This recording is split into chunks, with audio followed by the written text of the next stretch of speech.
Thank you, Mr. Chairman. Mr. Cuccinelli, good to see you again.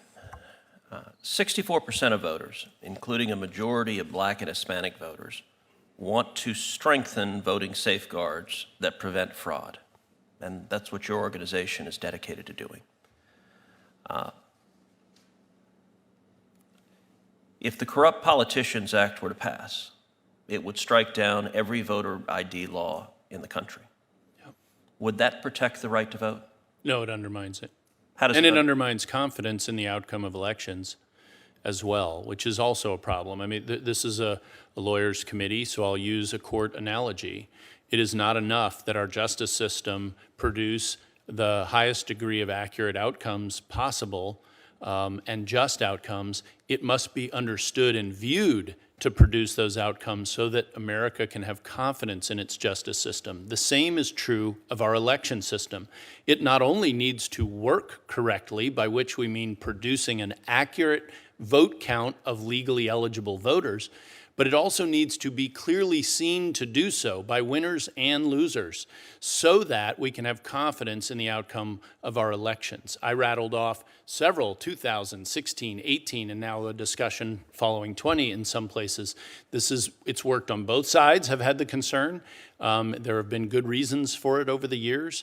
And I would just say, you know, the reference to fraud, and since it's Texas, the current Attorney General of Texas, Senator, respectfully, spoke recently about 500 plus different voter fraud prosecutions in Texas. It isn't that it doesn't exist. Well, how is that possible? Democrats tell us that voter fraud never occurs in any circumstance anywhere in the universe. Well, and of course, it has, and Congress and the House reran an election in 2019 because of it. It goes both ways. That was Republican operative committing fraud in that race in North Carolina. So this is not singular, but protection of voting and seems that race to be was sacrificed. also ballot harvesting, was it not? It was. Yeah, and absentee votes are particularly, and have always been known to be, particularly vulnerable to fraudulent tactics. So 29 states prohibit ballot harvesting. The Corrupt Politicians Act that Senate Democrats are pushing would strike down every one of those laws.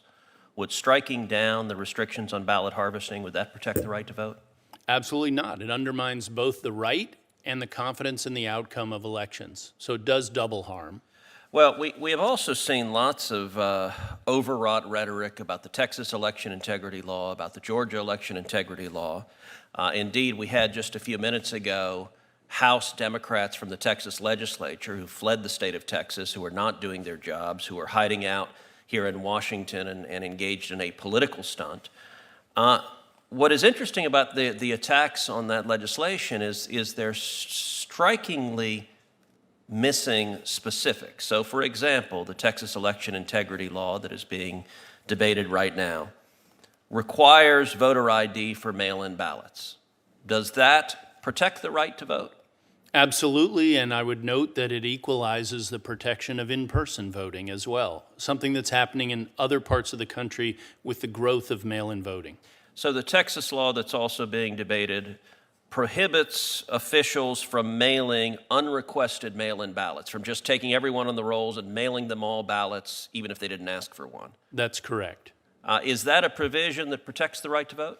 Absolutely, and I'll give you a Northeast example in Connecticut, where their Secretary of State mailed out ballots to everyone on the voter rolls, their outdated rolls, in the primary and general election, and hundreds of thousands of those 3.6 million, if I remember my numbers correctly, of those ballots were returned with the supposed voter not at that residence. That's an enormous error rate to just lob blank opportunities to participate at clearly ineligible residences and voters. So the Texas law that's being debated right now also mandates cameras and live streaming inside central count and early vote ballot board meetings, and mandates signature verification proceedings, cameras in large counties. Does that protect the right to vote as well? Having oversight by citizens definitely protects the right to vote. In my experience as an attorney general, when you provide that kind of transparency in a wide variety of circumstances, not just elections, You can talk about it in the sex offender registries. When they know they're being watched, they behave better.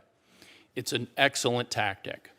Mr. Nobile, we have heard some overwrought rhetoric about the Supreme Court's decision in Brnovich, which was a 6-3 decision. It wasn't 5-4, it was 6-3. And we have heard Democrats on this committee suggesting that decision was outrageous, it was far too broad, it was contrary to law. Mr. Nobile, am I correct that the Biden Department of Justice filed a letter with the Supreme Court in Brnovich in which the Biden Department of Justice reviewed its prior brief in that case and said, and I quote, "The department has now concluded that, although it does not disagree with the conclusion in that brief, that neither Arizona measure violates Section 2's result test."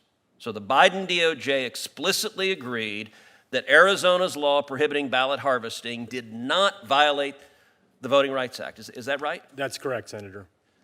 So explain to me how it is that Democrats are saying this is a horrible, radical, right-wing, crazy conclusion that upholding the Arizona law can't be done consistent with the Voting Rights Act. Is the Biden Department of Justice some crazy, right-wing, radical group? Probably not, but time will tell.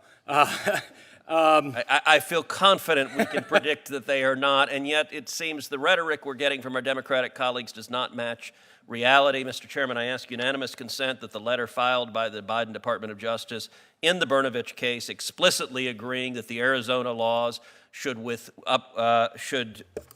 withstand scrutiny under the Voting Rights Act. I ask that that be entered into the record of this hearing. Without objection. Thank you.